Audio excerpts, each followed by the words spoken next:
friends, welcome to Diha Design. இன்னைக்கு வீடியோவில் என்ன ஸ்டிச் பார்க்க போகிறோன்னு பார்த்தீங்கன்னா தாம்பூர் ஸ்டிச். தாம்பூர் ஸ்டிச்சுங்கிறது ரொம்பவே இம்பார்ட்டண்டான ஸ்டிச். ஆல்ரெடி நான் சொல்லியிருப்பேன், 3 ஸ்டிச் வந்து ரொம்பவே இம்பார்ட்டண்டாக நம்ம ப்ளவுஸ்லாம் யூஸ் பண்ணுவோம். அதனால் 3 ஸ்டிச்சையுமே நீங்கள் வந்து ப்ராஜெக்ட் லெவலில் பண்ணணும். அதாவது A4 சீட் சைஸுக்கு நீங்கள் ட்ரா பண்ணி அதுக்கு மேலே நீங்கள் ஒர்க் பண்ணணும் அப்படின்னு சொல்லியிருப்பேன். அந்த மாதிரி ஸ்டிச்சில் ஒன்று தான் இந்த தாம்பூர் ஸ்டிச். தாம்பூர் ஸ்டிச்னால் ரொம்ப கஷ்டமாலாம் இருக்காது. சாதாரண பேசிக் ஸ்டிச்சான நம்ம செயின் ஸ்டிச் போடுறோம் இல்லையா, அந்த ஸ்டிச்சை தான் நம்ம போடுவோம். எப்படின்னா, நம்ம இப்போ ஒரு பாக்ஸ் மாதிரி ஒரு ஷேப் போட்டிருக்கோன்னா அந்த ஷேப்பை ஃபுல்லும் எப்படி நம்ம தாம்பூர் ஸ்டிச் வச்சு ஃபில் பண்ணுறோன்னு பார்த்தீங்கன்னா, சாதாரண செயின் ஸ்டிச்சை இந்த பாக்ஸை ஒரு கேப் கூட இல்லாத அளவுக்கு ஃபில் பண்ணோம்னா அதுதான் தாம்பூர் ஸ்டிச். அதை நம்ம எந்த சைஸில் வேணால், அதாவது இந்த எண்டில் ஸ்டார்ட் பண்ணி இந்த எண்டு வரைக்கும் அப்படியே சுற்றி கூட ஃபில் பண்ணிக்கலாம். இல்லை இப்படி ரெண்டாக பிரிச்சுட்டு இங்கேருந்து சைடில் ஃபில் பண்ணிவிட்டு அப்புறம் ஒன் சைடு ஃபில் பண்ணலாம். இல்லை இந்த இடத்துல ஆரம்பித்து இப்படி மேலேயும் கீழேயுமா இப்படியும் ஃபில் பண்ணிட்டு போகலாம். மொத்தத்தில் எப்படி ஃபில் பண்ணுறதுங்கிறது உங்கள் இஷ்டம் தான். ஆனால் சாதாரண செயின் ஸ்டிச்சை வச்சு தான் நீங்கள் இதை ஃபில் பண்ண போகிறோம். அது எப்படி ஃபில் பண்ணுறோங்கிறத காட்டுறேன் பாருங்கள். எப்போதும் போல் நான் டபுள் ஸ்டாண்ட்ஸில் நான் த்ரெட் எடுத்திருக்கேன். த்ரெட் எடுத்துகிட்டு ஃபஸ்ட்டு எப்போவுமே நான் சொல்லியிருக்கேன் உங்களுக்கு அவுட்லைன் போட்டுக்கோங்கன்னு. செயின் ஸ்டிச் கொடுத்து அவுட்லைன் கொடுத்துட்டிங்கன்னா உங்களுக்கு ஈஸியாக இருக்கும். எந்த ஷேப்புமே வந்து வெளியில் எக்ஸ்ட்ரா போகாது. அதுக்காக நீங்கள் வந்து செயின் ஸ்டிச் கொடுத்துருங்க. கொடுத்துட்டு அதுக்கப்புறமா நான் எப்படி ஃபில் பண்ணுறேங்கிறத 2 மாடலில் சொல்லித்தரேன். எப்படின்னா, ஃபஸ்ட்டு ஒரு மாடலில் வந்து சுற்றி அதாவது 2 பாக்ஸாக பிரிச்சுட்டு இதை சுற்றி எப்படி ஃபில் பண்ணுறேன் அப்படிங்கிறதையும், இதை எப்படி மேலேயும் கீழே ஃபில் பண்ணுறேன் அப்படிங்கிறதையும். தாம்பூர் ஸ்டிச்னாலே full and full chain stitch தான் கொடுப்போம். அதனால் அவுட்லைனும் நம்ம செயின் ஸ்டிச் கொடுத்துட்டு ஸ்டார்ட் பண்ண போகிறோம்.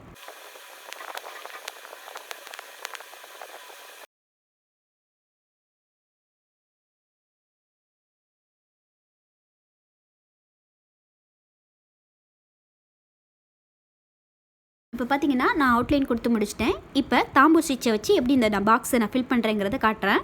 ஃபஸ்ட்டு நான் சொன்னது மாதிரி ரெண்டு சைடாக பிரிச்சுக்க போகிறேன். ஒன் சைடில் வந்து சுற்றி எப்படி நான் ஃபில் பண்ணுறேங்கிறதையும், ஒன் சைடு ஸ்ட்ரைட்டாக எப்படி ஃபில் பண்ணுறேங்கிறதையும் காட்டுறேன். இப்போது நான் இதை 2ஆக பிரிச்சுட்டு ஒன் சைடு வந்து பாக்ஸ் டைப்லையும், இன்னொரு வந்து மேலே கீழையும் லைன் டைப்லையும் நான் உங்களுக்கு ஃபில் பண்ணி காட்டுறேன்னு சொன்னேன். நார்மல் செயின் ஸ்டிச் தான். ஸோ உங்களுக்கு தெரியாமல் இருக்காது. நார்மலாக பேசிக்காக வந்து நீங்கள் வந்து செயின் ஸ்டிச் ப்ராக்டிஸ் பண்ணிட்டு தான் வந்திருப்பீங்க. அதனால் உங்களுக்கு இந்த ஸ்டிச் ரொம்பவே ஈஸியாக இருக்கும்.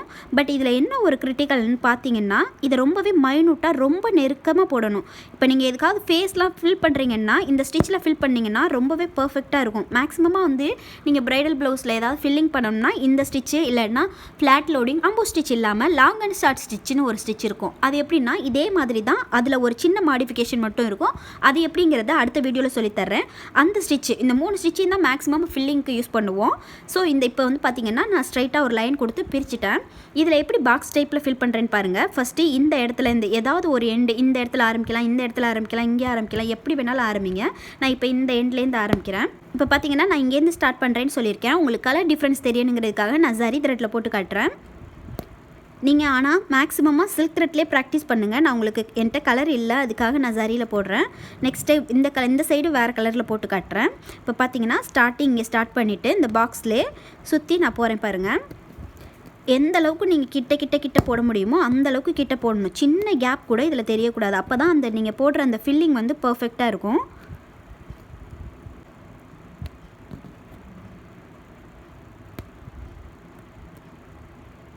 இப்போ பார்த்தீங்கன்னா, இந்த ஆப்போசிட்டில் பேக்கில் நம்ம ஆல்ரெடி போட்டிருந்தோம் இல்லையா, அந்த செயின்கிட்டே தான் நம்ம எப்போதுமே டேர்ன் பண்ணுற அந்த ஆப்போசிட் சைடில் போயிட்டு டேர்ன் பண்ணணும்னு சொல்லியிருந்தேன். அதே மாதிரி டேர்ன் பண்ணிவிட்டு வாங்க. டேர்ன் பண்ணிவிட்டு திருப்பி கண்டினியூ பண்ணுறீங்க. பாக்ஸ் டைப்லேயே போட்டுட்டு வரீங்க. ஆல்ரெடி நீங்கள் வந்து நிறைய ப்ராக்டிஸ் பண்ணியிருப்பீங்க. அதனால் உங்களுக்கு நல்லாவே தெரியும். இது நீங்கள் எந்த அளவுக்கு ப்ராக்டிஸ் பண்ணுறீங்களோ அந்த அளவுக்கு வந்து உங்களுக்கு ப்ளவுஸ் ஒர்க் வந்து பண்ணும்போது ஃபில்லிங்க்கு வந்து ரொம்பவே பர்ஃபெக்டாக வரும்.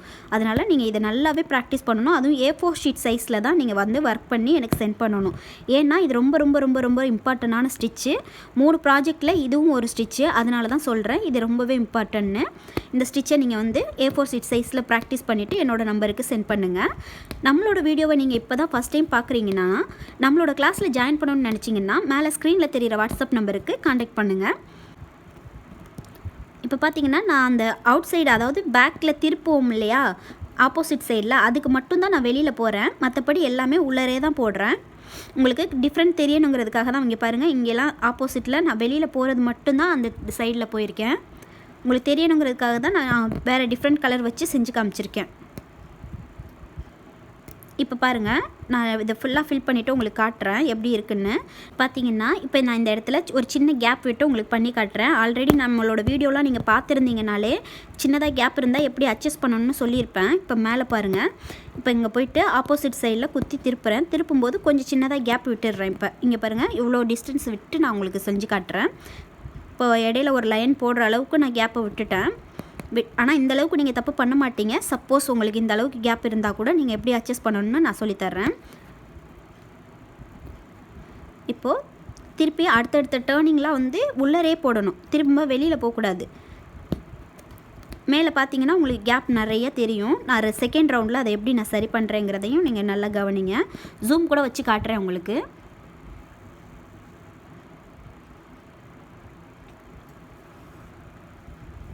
மேலே பார்த்தீங்கன்னா உங்களுக்கு நல்லாவே டிஃப்ரென்ஸ் தெரியும். ஒரு லைன் எக்ஸ்ட்ராவே போடலாம், அந்தளவுக்கு கேப் விட்டு தான் நான் உங்களுக்கு சொல்லி காட்ட போகிறேன்.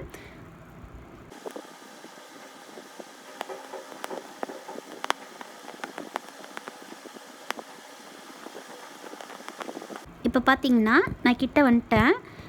இப்போ ஆல்ரெடி நம்ம போட்ட செயினோட ஆப்போசிட் சைடில் நம்ம எப்போதும் போடுவோம் இல்லையா, அந்த மாதிரி நான் டேர்ன் பண்ணுறதுக்கு ஒரு ஸ்டிச் போட்டு கிட்ட போகும்போது ஆல்ரெடி நம்ம போட்டிருக்கோம் இல்லையா செயின், இப்போ பாருங்கள் இங்கே போட்டிருக்கோம் செயின், இதை உள்ளர நல்லா தள்ளுறீங்க. தள்ளிட்டு உள்ளர குத்தி எடுக்கிறீங்க செயின்.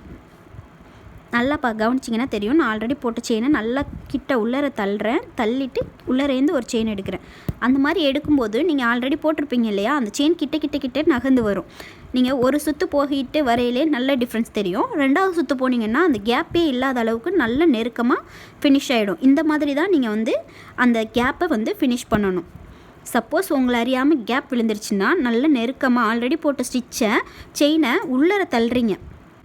நல்லா உள்ளே தள்ளிட்டு அதுக்கப்புறமா செயின் போட ஆரம்பிச்சிங்கன்னா அந்த கேப் மறைஞ்சிடும். இப்போ பார்த்தீங்கன்னா முதல்ல இருந்ததுக்கும் இப்போ இருக்கிறதுக்கும் உங்களுக்கு வித்தியாசம் தெரியும். சின்ன கேப் தான் தெரியுது, ரொம்பலாம் கேப் தெரியாது. அதுவும் அந்த செயினோட கேப் தான் தெரியுது. இதே நான் செகண்ட் ரவுண்டு வந்தேன்னு வச்சிங்களேன், இந்த கேப்பும் உங்களுக்கு சுத்தமாக தெரியாது. அந்தளவுக்கு நான் போட்டுருவேன். அதே மாதிரி தான் நீங்களும் போடணும். இதே மாதிரி ப்ராக்டிஸ் பண்ணி பாருங்கள். இதிலே எப்படின்னா, இப்போ நம்ம ஸ்ட்ரைட்டாக நம்ம சுற்றி நம்ம போட்டுட்ருக்கோம். இதில் வந்து இன்னொரு மெத்தடாக நான் என்ன சொன்னேன்னா, மேலேருந்து கீழே போகிறது, கீழேருந்து மேலே வர்றது, இந்த மாதிரி போடலாம். இன்னொரு மெத்தட் பார்த்திங்கன்னா, இப்படி கிராஸாக ஃபில் பண்ணிட்டு வர்றது, இங்கேருந்து ஒன்று இங்கேருந்து ஒன்று, அந்த மாதிரி ஃபில் பண்ணி இப்படி கிராஸாக பண்ணிங்கனாலும் நீங்கள் ஒவ்வொரு ஷேப்லேயுமே சுற்றி ஃபில் பண்ணும்போது ஒவ்வொரு மாதிரி டிஃப்ரெண்ட்டாக உங்களுக்கு வந்து அந்த ஸ்டிச் தெரிய ஆரம்பிக்கும். இப்போ பாக்ஸில் நீங்கள் பார்த்தீங்கன்னா இந்த மாதிரி ஃபில் பண்ணும்போது ஒரு மாதிரியும், இந்த மாதிரி ஃபில் பண்ணும்போது ஒரு மாதிரியும், இந்த ஸ்டைலில் அதாவது கிராஸாக பண்ணும்போது ஒரு மாதிரியும் உங்களுக்கு டிஃப்ரெண்ட்டாக தெரியும். ஸோ நீங்கள் வந்து எந்த டிசைன் செலக்ட் பண்ணுறீங்களோ அந்த டிசைனுக்கு எந்த மாதிரி சூட் ஆகும். இப்போ லோட்டஸ் நீங்கள் செலக்ட் பண்ணியிருக்கீங்கன்னா, லோட்டஸை வந்து எப்படின்னா இந்த மாதிரி இருக்கும் லோட்டஸு, அதை வந்து நீங்கள் வந்து ஸ்ட்ரைட்டாக ஃபில் பண்ணலாம்.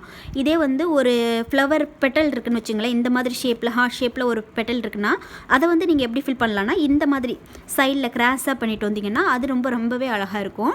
அது இல்லாமல் இன்னொரு மெத்தடாக பார்த்தீங்கன்னா, நான் சொன்னது ஸ்ட்ரைட் லைன் வந்து லோட்டஸில் யூஸ் பண்ணிடுவீங்க. ஏதாவது ஹார்ட் ஷேப் உள்ள பெட்டல்ஸாக இருந்துச்சுன்னா கிராஸாக நீங்கள் யூஸ் பண்ணிடுவீங்க. இந்த மாதிரி கட்டம் ஷேப்பு அந்த இதுக்குள்ளே பண்ணுறதை வந்து நீங்கள் வந்து ஹார்ட் ஷேப் உள்ள பெட்டல்ஸ் பண்ணலாம், இல்லை ஹியூமன் ஃபேஸ் பண்ணலாம். ஹியூமன் ஃபேஸ்லாம் பார்த்தீங்கன்னா அந்த ஐப்ரோ ஷேப் பண்ணி முடிச்சுட்டு ஐலைன் முடிச்சுட்டு அதுக்கப்புறமா அந்த நெத்தி மூக்கு இதெல்லாம் இருக்கு இல்லையா, அதெல்லாம் எந்தெந்த இடத்துல கேப் இருக்கோ அதுக்கு தகுந்தாப்பில் நீங்கள் இந்த மாதிரி தான் ஃபில் பண்ணுற மாதிரி இருக்கும். அதெல்லாம் பண்ணும்போது இன்னுமே உங்களுக்கு பார்க்குறதுக்கு அழகாக இருக்கும். மேக்ஸிமம் ஹியூமன் ஃபேஸ் வந்து நீங்கள் வந்து ஐலைனுக்கு தான் இந்த மாதிரி ஃபில் பண்ணுவீங்க. மற்றபடி நெத்தி நோஸ் இந்த மாதிரி பார்ட்லாம் வந்து நீங்கள் பார்த்தீங்கன்னா ஸ்ட்ரைட் லைன் ஆஃப் தான் ஃபில் பண்ணுவீங்க. கிராஸாக பண்ணுறது எங்கே பார்த்தீங்கன்னு வச்சிங்களேன், இப்போ சாரீ போர்ஷன் சாரீ ஏதாவது இருந்துச்சுன்னா அதுக்கு வந்து கிராஸாக பண்ணுவீங்க. ப்ளவுஸுக்கு அந்த மாதிரி சின்ன ட்ராயிங்க்கு மட்டும் அந்த மாதிரி பண்ணுவீங்க. உங்களோட யூனிக்னஸை வந்து நீங்கள் இந்த ஸ்டிச்சில் காட்டலாம். எந்த மாதிரிலாம் காட்டுறீங்களோ அந்தளவுக்கு இந்த ஸ்டிச் வந்து டிஃப்ரெண்ட் ஸ்டைலில் தெரியும். ஆனால் நீங்கள் யூஸ் பண்ணுறது பார்த்தீங்கன்னா நார்மலான செயின் ஸ்டிச் தான் போடுவீங்க. ஆனால் நீங்கள் யூஸ் பண்ணுற மெத்தட் அதாவது ஸ்ட்ரைட் லைனா கிராஸ் லைனா இல்லை சுற்றி ஒரே ரவுண்ட் ஷேப்பில் போடுறீங்களா, அந்த மாதிரி மாடலில் உங்களுக்கு டிஃப்ரெண்ட் ஷேப்பில் தெரிய ஆரம்பிக்கும் இந்த ஸ்டிச்சு. அதனால் நீங்கள் நல்லா யூனிக்காக நீங்கள் 3 மாடல் கூட யூஸ் பண்ணி நீங்கள் ஒரு ப்ராஜெக்ட் கூட பண்ணி எனக்கு சென்ட் பண்ணலாம். உங்களோட யூனிக்னஸ் வந்து தெரியணும். நம்மளோடது ஃப்ரீ கிளாஸ் தானே, அதனால் நீங்கள் இவங்க ஏதாவது தான் சொல்லிக் கொடுப்பாங்க, நம்ம கடமைக்கு ஏதாவது ஒரு சின்ன பிக்சரில் போட்டு அனுப்பிடுவோம் அப்படின்னு நினைக்காம நீங்கள் வந்து யூட்டிலைஸ் பண்ணிக்கோங்க. இதில் என்ன டவுட் இருந்தாலும் என்கிட்ட கேளுங்க. அப்படி இல்லைன்னா இதை எந்த மாதிரிலாம் செஞ்சு பார்க்கலாம், இந்த இந்த இதை இப்படி பண்ண தெரிலையே, அப்போ இவங்கள்ட்ட எப்படி கேட்கலாம் அப்படிங்கிற மாதிரி ஏதாவது நீங்கள் டவுட் கேட்டு உங்களோட டேலண்ட்டை நீங்கள் தான் இம்ப்ரூவ் பண்ணிக்கணும். நான் உங்களுக்கு எந்த அளவுக்கு என்னால் ஹெல்ப் பண்ண முடியுமோ அந்தளவுக்கு கண்டிப்பாக ஹெல்ப் பண்ணுவேன். கண்டிப்பாக நம்மளோட கவர்மெண்ட் அப்ரூவ்டு சர்டிஃபிகேட் வச்சு நீங்களே ஒரு இன்ஸ்டியூட் நீங்கள் ரன் பண்ணுற அளவுக்கு டெவலப் ஆகிற அளவுக்கு நான் உங்களுக்கு ஹெல்ப் பண்ணுவேன். நீங்கள் நம்மளோட கிளாஸில் ஜாயின் பண்ணணும், இதான் ஃபஸ்ட் டைம் நம்ம வீடியோவை பார்க்குறீங்கன்னா மேலே ஸ்க்ரீனில் தெரிகிற வாட்ஸ்அப் நம்பருக்கு நீங்கள் காண்டாக்ட் பண்ணலாம். மெட்டீரியல்ஸ் கூட நான் ப்ரொவைட் பண்ணிகிட்ருக்கேன். நம்மளோட கிளாஸ்க்கு நீங்கள் வந்து பேமெண்ட் பண்ணிவிட்டு நீங்கள் மெட்டீரியல் வாங்கிக்கலாம். 3 டேஸ்க்குள்ளே உங்களுக்கு மெட்டீரியல் கிடச்சிரும். நீங்கள் அதுக்கப்புறமா ஒர்க் பண்ண ஆரம்பிச்சிடலாம். இல்லை என்னால் மெட்டீரியல்லாம் உங்கள்கிட்ட வாங்க முடியாது, ஆனால் கிளாஸில் மட்டும் ஜாயின் பண்ணிக்கிறேன் அப்படின்னாலும் ஓகே தான். என்கிட்ட தான் நீங்கள் வாங்கி ஆகணுன்ற எந்த கட்டாயமே கிடையாது. நீங்கள் வெளியில் வாங்கிட்டு கூட நீங்கள் கிளாஸில் ஜாயின் பண்ணிக்கலாம். நான் ஃபுல் அண்ட் ஃபுல் உங்களுக்கு ஃப்ரீயாக தான் கிளாஸ் எடுத்துகிட்ருக்கேன். நிறைய பேர் வந்து குரூப்பில் ஜாயின் பண்ணுறாங்க, ஜாயின் பண்ணிவிட்டு சும்மாவே வேடிக்கை பார்க்குறாங்க, எந்த ஒரு ஆக்டிவிட்டியுமே இல்லாமல் வேடிக்கை பார்த்துட்ருக்காங்க. அந்த மாதிரி இருக்கிறவங்கள நான் வாட்ச் பண்ணிகிட்டே இருப்பேன். ஒரு 2 வீக்ஸ் பார்ப்பேன். அதுக்கு பிறகும் வந்து அவங்க ஒர்க் பண்ணல அப்படின்னா அவங்கள நான் ரிமூவ் பண்ணிவிடுவேன். அதனால் ரிமூவ் பண்ணிட்டாங்க அப்படிங்கிற மாதிரிலாம் இல்லை. என்கிட்ட நீங்கள் கிளாஸில் ஜாயின் பண்ணுறீங்கன்னா மெட்டீரியலுக்காக நான் உங்களுக்கு 2 வீக்ஸ் வந்து நான் டைம் கொடுப்பேன். அதுக்கப்புறமும் நீங்கள் ஒர்க் பண்ணலன்னா நான் கிளாஸ்லேருந்து ரிமூவ் பண்ணிடுவேன். ஏன்னா என்னை பொறுத்தளவில் வந்து ஏதாவது வந்து உருப்படியாக கற்றுக்கிட்டு அது மூலமாக ஒருத்தவங்க பொழைச்சாங்க அப்படிங்கிற மாதிரி தான் இருக்கணும். சும்மா நம்ம குரூப்பை வேடிக்கை பார்க்குறாங்க அப்படிங்கிற மாதிரி யாரும் இருக்கக்கூடாது. அதுக்காக மட்டும்தான். ஏன்னா நீங்கள் சும்மா இருக்கிறத பார்த்துட்டு நல்லா ஆக்டிவாக இருக்கிறவங்களும் சரி, இன்றைக்கி அவங்களே ஒர்க் பண்ணலையா, நம்ம மட்டும் தானே பண்ணிகிட்ருக்கோம், நம்ம இன்னும் 2 வாரம் கழித்து அனுப்புவோம் அப்படிங்கிற மாதிரி விட்டுட்டாங்கன்னா எனக்கு நீங்கள் மட்டும் ஸ்டூடெண்ட் கிடையாது, உங்களை மாதிரி நான் வந்து 100 பீப்புள்ஸை வந்து நான் ரன் பண்ணிட்டு தான் இருக்கேன். ஸோ அவங்களெலாம் எல்லாருக்குமே நான் வந்து பார்க்கணும். எனக்கு ஒரு பேட்ச் முடிஞ்சிச்சுன்னா அடுத்தடுத்த பேட்ச் நான் போயிட்டே இருக்கணும். ஸோ வந்து டியூரேஷன் பார்த்தீங்கன்னா 4 மந்த் நான் கொடுத்துருக்கேன். நீங்கள் ஃபீஸ் பே பண்ணி பார்த்தீங்கன்னா கூட டியூரேஷன் வந்து உங்களுக்கு 4 மந்த் கொடுக்க மாட்டாங்க, 3 மந்த்ஸ் தான் கொடுப்பாங்க. ஆனாலும் நான் வந்து ப்ளவுஸ்க்காக, அதாவது நீங்கள் ப்ராக்டிஸ் பண்ணது எல்லாத்தையுமே இம்ப்ளிமெண்ட் பண்ணுறதுக்கு ப்ளவுஸ்க்காக 1 மந்த்தும் நீங்கள் கற்றுக்கிறதுக்காக 3 மந்த்ஸும் டைமும் கொடுத்துருக்கேன். சில பேர் அதுலேயுமே முடியாதவங்களாம் இருக்காங்க, நான் அவங்களுக்குமே டைம் கொடுத்துட்டு தான் இருக்கேன். நீங்கள் வந்து ஹெல்ப் அப்படின்னு நினச்சிங்கன்னா நான் ஹெல்ப் பண்ணுறதுக்கு தயாராக இருப்பேன். ஆனால் சும்மா வேடிக்கை பார்க்கணுன்னு நினச்சிங்கன்னா இந்த குரூப்பில் ஜாயின் பண்ண வேண்டாம். நீங்கள் யூடியூப் பார்த்து கூட நீங்கள் லேர்ன் பண்ணிக்கலாம். நான் வந்து ஜஸ்ட்டு கைடன்ஸ் மட்டும்தான் வாட்ஸ்அப்பில் கொடுப்பேன். இதே வீடியோ தான் நீங்கள் வந்து என்னோடய ஸ்டூடெண்ட்ஸும் பண்ணுவாங்க. ஸோ நீங்கள் வந்து வாட்ஸ்அப்லேயே பண்ணிக்குவேன். வாட்ஸ்அப்பில் சேரணுன்னா நீங்கள் ஒர்க் பண்ணுற ஐடியா இருந்தால் மட்டும் நீங்கள் ஜாயின் பண்ணிக்கோங்க. இப்போ பார்த்தீங்கன்னா நான் சுற்றி கொண்டு வர்றேன், அதே மாதிரி நீங்களும் கொண்டு வாங்க. இப்போ பார்த்தீங்கன்னா நான் இதை ஃபுல்லாக ஃபினிஷ் பண்ணிவிட்டு காட்டுறேன் பாருங்கள், இந்த ஷேப் எப்படி இருக்குதுன்னு. யூடியூப் பார்த்து கற்றுக்க முடியுமான்னு எந்த டவுட்டுமே வேணாம். ஏன்னா அதுக்கு நானே எக்ஸாம்பிள் தான். நானும் எந்த இன்ஸ்டியூட்லலாம் படிக்கலை. ஃபஸ்ட்டு நான் வந்து யூடியூப் பார்த்து தான் கற்றுக்கிட்டேன். ப்ராப்பராக எனக்கு கற்றுக்கணும் அப்படிங்கிற பட்சத்தில் தான், அதாவது நான் பேசிக் எல்லாமே முடிச்சிட்டேன், அட்வான்ஸ் லெவலுக்கு போகணும். அதாவது எனக்கு ப்ளவுஸ் மார்க் பண்ணுறது வந்து எனக்கு யூடியூப் பார்த்து தெரியலை. நான் யூடியூப் பார்த்து கற்றுக்கிட்டாலும் எனக்கு வந்து இன்னும் புரியலை, இன்னும் தெளிவாக என்னென்னலாம் இருக்குதுன்னு தெரிஞ்சுக்கணுங்கிறதுக்காக மட்டும்தான் நான் 1000 ருபீஸ் பே பண்ணேன் கடைசியில்.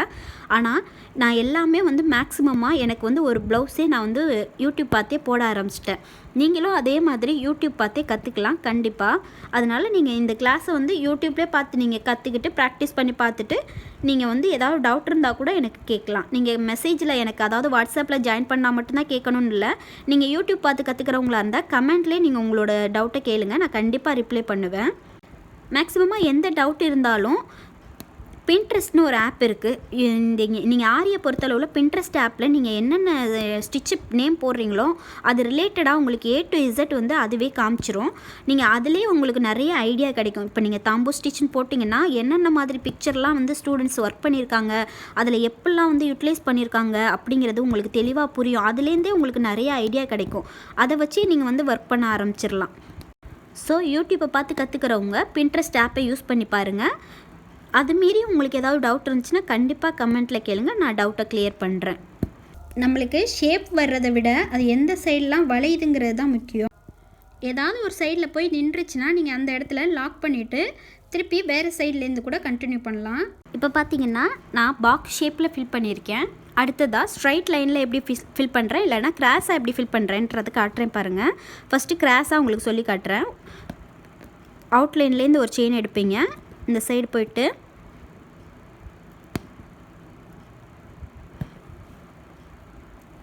தாம்பூ ஸ்டிச்சில் பார்த்தீங்கன்னா நீங்கள் எப்படி வேணாலும் குட்டி குட்டியாக செயின் போடலாம். ஆனால் லாங் அண்ட் ஷார்ட் ஸ்டிச்சுன்னு சொல்லியிருக்கேன் இல்லையா, அதில் எப்படின்னா ஃபஸ்ட்டு லாங்காக ஒரு செயின் போடணும், அதுக்கு பக்கத்துலேயே அதாவது சென்டர் பார்ட்டில் ஷார்ட்டாக ஒரு செயின் போடணும். அதுதான் லாங் அண்ட் ஷார்ட்டு. அது எப்படிங்கிறத நெக்ஸ்ட் வீடியோவில் காட்டுறேன். இதை நீங்கள் வந்து எப்படி வேணாலும் ஃபில் பண்ணலாம். குட்டி குட்டியாக நீங்கள் செயின் போட்டால் மட்டும் போதும். அதுதான் தாம்பூர் ஸ்டிச். இது ரெண்டுக்கும் உள்ள டிஃப்ரென்ஸ்னு பார்த்தீங்கன்னா இதுதான். இப்போது நான் கிராஸ் லைனில் இதே மாதிரி குட்டி குட்டி செயினாக போட்டு இந்த சைடு ஃபில் பண்ணி முடிச்சுட்டு உங்களுக்கு காட்டுறேன் பாருங்கள். ரெண்டுக்கும் உள்ள டிஃப்ரென்ஸ் உங்களுக்கு நல்லாவே தெரியும். இப்போ பார்த்தீங்கன்னா நான் இந்த சைடும் ஃபில் பண்ணி முடிச்சிட்டேன்.